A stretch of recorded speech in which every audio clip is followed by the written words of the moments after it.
రాత్రికి రాత్రి ఒక్క జీవోతో 27 మున్సిపాలిటీలు 51 పంచాయతీలను విలీనం చేసి జీహెచ్ఎంసీ పరిధిని 650 చదరపు కిలోమీటర్ల నుంచి 2063 చదరపు కిలోమీటర్లకు పెంచింది. అలాగే జనాభాను చూస్తే 1.3 కోట్ల నుంచి దాదాపు 2 కోట్లకు పైగానే పెరిగినటువంటి పరిస్థితి. అంటే ఇది నిజంగా ప్రజల అవసరాలకు అనుగుణంగా చేసినటువంటి విలీన విస్తరణ, లేకపోతే ఇది రాబోయే జీహెచ్ఎంసీ ఎన్నికలను దృష్టిలో పెట్టుకొని కాంగ్రెస్ ప్రభుత్వం ఆడుతున్నటువంటి డ్రామానా? చాలా మందిలో చాలా అనుమానాలు ఉన్నాయి. వాటి డిబేట్లో మనం దానిపైన మాట్లాడదాం. డిబేట్లో పార్టిసిపేట్ చేస్తున్నారు డాక్టర్ చరణ్ కౌశిక్ యాదవ్ గారు, కాంగ్రెస్ అధికార ప్రతినిధి, అండ్ అలాగే బీఆర్ఎస్ నాయకులు బచ్చు శ్రీనివాస్ గారు మనతో జూమ్లో జాయిన్ అయ్యారు, అండ్ అలాగే బీజేపీ కార్పొరేటర్ శ్రవణ్ గారు జాయిన్ అయ్యారు, సిపిఎం నాయకులు శ్రీనివాస్ గారు కూడా మనతో జాయిన్ అయ్యారు. నమస్కారం అండి అందరికీ.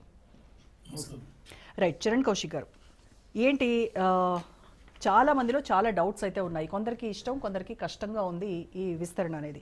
అంటే ఒక్క డివిజన్ల పెంపు అనేది, ఈ డివిజన్ల పెంపు అనేది రాజకీయ ప్రయోజనాల కోసమా, లేదు అంటే నిజంగానే ప్రజల శ్రేయస్సు దృష్ట్యా నగరాన్ని విస్తరించాలని, నగరాన్ని అభివృద్ధి చేయాలనేటువంటి కోణంలో చూడాలా దీన్ని?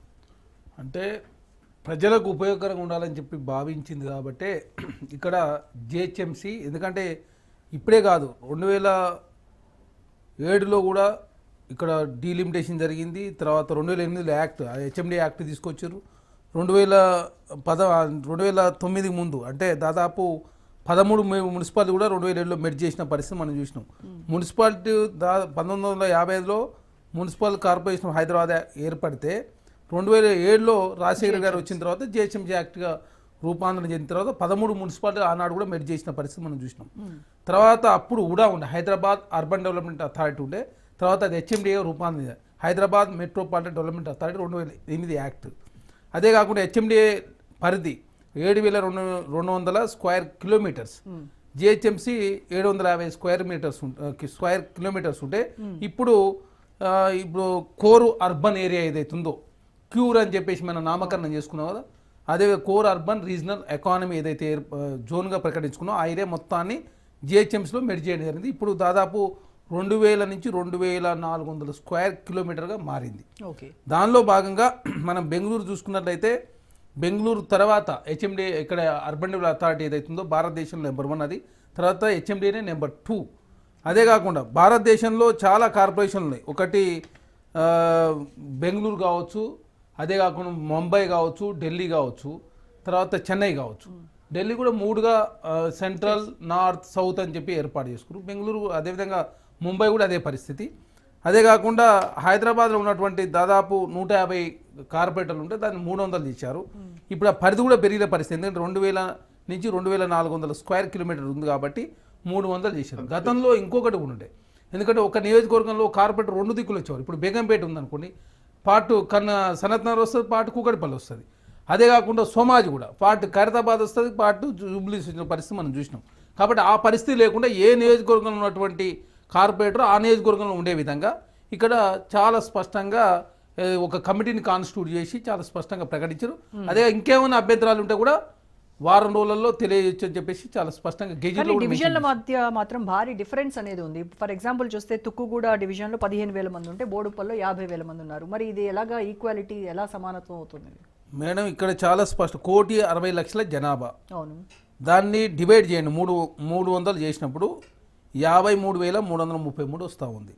దానిలో 66.6% లేకపోతే 2/3 చేస్తే 35,555. 10% తక్కువనని ఉంటుంది, 10% ప్లస్ అని ఉంటుంది. అంతే. ఇక్కడ ఏ డివిజన్ అయినా 10% ప్లస్ అన్నా లేకపోతే 10% మైనస్, ప్లస్ ఆర్ మైనస్ లేదు మేడం. 3,000, 3,500 ఇటర్న్ ఉంటుంది, 3,500 ప్లస్ అని ఉంటుంది. అదే కాకుండా 1955 కావచ్చు, 2007 కావచ్చు అని తర్వాత అప్పుడు కూడా డీలిమిటేషన్ సంబంధించినటువంటి ఏదైతే నిబంధనలు అప్పుడు తీసుకున్న దాని ప్రకారం మాత్రం చాలా స్పష్టంగా చేశారు. అదే కాకుండా ఇక్కడ 300 అయినాయి కాబట్టి ఇంతకుముందు కూడా 6 సర్కిళ్ళు ఉన్నాయి. తర్వాత 6 సర్కిళ్ళు, తర్వాత 6 సర్కిళ్ళ నుంచి ఇప్పుడు డబల్ అయినాయి కాబట్టి 10 నుంచి 12 అయ్యే అవకాశం ఉంది. అదే కాకుండా ఇక్కడ ఏదైతే డివిజన్ సంబంధించి డిప్యూటీ కమిషనర్ ఏదైతే ఉంటుందో వార్డు ఏరియాకి సంబంధించి అవి కూడా డబల్ అయ్యే అవకాశం ఉంది. 150, 300 అయింది కాబట్టి 1 ఉంటుందా, 2 అవుతాయా, 3 అవుతాయా, 4 అవుతాయా అనేది దాని ప్రకారం ఇంకా కమిటీ కూడా పూర్తిస్థాయి రిపోర్ట్ ఇవ్వలేదు. కాబట్టి పూర్తిస్థాయి రిపోర్ట్ వచ్చిన తర్వాత వాస్తవ విషయాలను కూడా చాలా స్పష్టంగా ప్రకటిస్తారు. దాని సంబంధించి గుడ్ గవర్నెన్స్ రిపోర్ట్ కావచ్చు, నిపుణుల కమిటీ సలహా సూచనల మేరకు మాత్రమే ఇక్కడ ఏదో ఒక రాత్రి అర్ధరాత్రి కూర్చొని చేసింది కాదు. కానీ మరి ఎవరు ప్రజాభిప్రాయం తీసుకున్నారా, ఆల్ పార్టీ మీటింగ్ పెట్టారా, ఏ బేసిస్ పైన, ఎలాంటి సైంటిఫిక్ టెక్నాలజీని ఉపయోగించి మీరు ఇది చేశారు? ఇప్పుడు సైంటిఫిక్ టెక్నాలజీ ఉపయోగించారు కాబట్టి ఒక నియోజకవర్గంలో ఉన్నటువంటి ఆ నియోజకవర్గంలో ఉంచారు. మీరు చూడండి పేర్లు కూడా చూసుకోండి. ఒకనాడు కాప్రా 1 నుంచి స్టార్ట్ అయింది, ఇప్పుడు కీసర్ నుంచి స్టార్ట్ చేశారు. కీసర్ నుంచి 1 కీసర్ నుంచి స్టార్ట్ అయితే ఇట్లా చేసుకుంటూ ఏదైతే పాము అంటే ఆకారంలో ఉండే విధంగా ఏదైతే రూల్ ప్రకారం మాత్రమే ఆ విధంగా చేసి ఎక్కడ కూడా చిన్న పొరపాటు చేయలేదు, డీవియేషన్స్ అనే లేదు. 10 చెప్పిన ±10 ఓకే, అంతే తప్ప ఇక్కడ 10%. అదే కాకుండా ఇక్కడ చాలా స్పష్టంగా ఏంటంటే ఈ జోన్లో కలిపిరు ఆ జోన్లో కలిపిరు అని చెప్పేసి ఇంకా ప్రభుత్వం ప్రకటించలే. కాకపోతే ఈ ఫైళ్ళ సంబంధించి ఎవరో ఒక జోనల్ ఆఫీసర్ తీసుకోవాలి, తాత్కాలికంగా తీసుకొని ఆ ఫైల్ మాత్రం ఇష్యూ చేసుకోవడానికి కొంతమందిని ఇన్ఛార్జ్లు ఏమిచ్చారు. దానికి మెర్జ్ చేసిరని చెప్పేసి పెద్ద ఎత్తున ధర్నాలు చేసే ప్రయత్నం కూడా జరుగుతూ ఉంది. జోనల్ సంబంధించి ఇక్కడ డిసైడ్ కాలే, ఓన్లీ హైదరాబాద్లో మాత్రం మెర్జ్ అయినమాట వాస్తవం. ఓకే, హైదరాబాద్లో మాత్రం మెర్జ్ అయ్యారు. అదే కాకుండా దీంట్లో ఇప్పుడు మీరు చూస్తూ ఉన్నారు రాజేంద్ర సంబంధించి పూర్తి స్థాయిలో హైదరాబాద్కి వచ్చేసింది. దాదాపు 20 మున్సిపాలిటీలు 7 కార్పొరేషన్లు, తర్వాత మేడ్చల్ సంబంధించి గతంలో 3 కార్పొరేషన్లు, తర్వాత మున్సిపాలిటీలు ఉండే 7 అవన్నీ కూడా ఇప్పుడు వచ్చేసి ఇంకా మేడ్చల్ జిల్లాలో 3 మున్సిపాలిటీలు కొత్తగా ఏర్పడ్డాయి.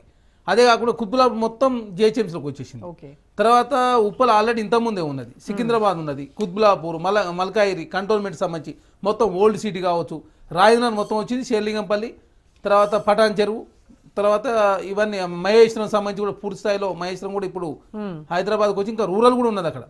ఎందుకంటే మహేశ్వరం సంబంధించి రూరల్ ఉన్నది, ప్లస్ మున్సిపాలిటీ కూడా హైదరాబాద్ సంబంధించి తుక్కుగూడ కావచ్చు, తర్వాత అవన్నీ జల్పల్లి కావచ్చు, తర్వాత బడంగపేట కావచ్చు, మీరుపేట కావచ్చు అని కూడా హైదరాబాద్లో మెర్జ్ అయింది. కోర్ అర్బన్ రీజనల్ ఎకానమీ ఏదైతే 3 తెలంగాణను 3 రీజన్గా మనం ఏర్పాటు చేసుకున్నామో ఔటర్ రింగ్ రోడ్ లోపల ఉన్న ప్రాంతాన్ని క్యూర్ అని చెప్పేసి మనం పేరు పెట్టుకున్నాం కదా. దానిలో భాగంగా కోర్ అర్బన్ అదే దానిలో భాగంగా ఏదైతే కోర్ అర్బన్ ఏరియా ఉందో ఆ ఏరియా మొత్తాన్ని జిహెచ్ఎంసీలో మెర్జ్ చేసిరు.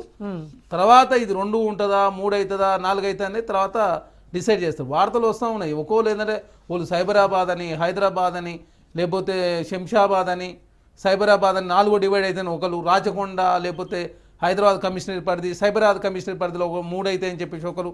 జనరల్గా దేశంలో మాత్రం 3 ఉన్నాయి, ఢిల్లీ కూడా 3 ఉన్నది, బాంబే కూడా 3 ఉన్నది. సో ఈవెన్ ఇక్కడ కూడా 3 విభాగాలుగా వాటిని విభజించి ఒకటి మాత్రం ఎంఐఎంకి కట్టబెట్టబోతున్నారు అనేది కూడా ఒకటి. మీరు ఇక్కడ చూస్తే మీరు చూసుకొని లెక్క చూసుకోండి, 100 వరకు ఏది ఉందో 100, 200, 300 దాంట్లో కూడా ఇప్పుడు 100 కోడ్ చేసినా కూడా చాలా కేటగిరీ కరెక్ట్గా అక్కడ చంద్రాని కూడా కావచ్చు, మలక్పేట కావచ్చు, అక్కడి నుంచి ఇట్లా వచ్చితే మహేశ్వరం, ఉప్పల్, ఎలిమినార్, ఇబ్రాహీంపట్నం, మేడ్చల్ కరకే కట్ అయింది 100. సెకండ్ 100కి వస్తాక ఇక్కడ మల్కాయి నుంచి మల్కాయిరి, కంటోన్మెంట్, సికింద్రాబాద్, తర్వాత అంబర్పేట్, గోషమాల్, అక్కడ ఓల్డ్ సిటీ సంబంధించి కట్ అయ్యి కింది పాట అంతా ఇటే ఉన్నాయి. మళ్ళీ ఇంకో 200 తర్వాత ఖైరతాబాద్, జూబ్లీ హిల్స్, కుకట్పల్లి, షేర్లింగంపల్లి, పటాన్చెరు, కుతులాపూర్ అంతా ఇళ్ళకున్నాయి. మరి అట్లాంటే మేడ్చల్ నుంచి 4 కార్పొరేటర్లు కింది నుంచి వచ్చినాయి. 300 నుంచి 296 నుంచి కింది నుంచి 4 కూడా అటు భాగంలో వచ్చినప్పుడు ఏ ఏరియాకు ఆ ఏరియాకు యాజ్ పర్ రూల్ చాలా స్పష్టంగా ఏదైతే నిబంధన పెట్టుకురో ఆ నిబంధన లోబడి మాత్రమే ఇక్కడ డివిజన్ చేసే తప్ప ఎక్కడ కూడా చిన్న వేరియేషన్ కూడా లేదు. గతంలో లాగా ఏదో చెప్పేసి ఓల్డ్ షీట్ తక్కువ ఉన్నాయి, ఇక్కడ తక్కువ ఉన్నాయి, ఇక్కడ ఏం లేదు. +or -10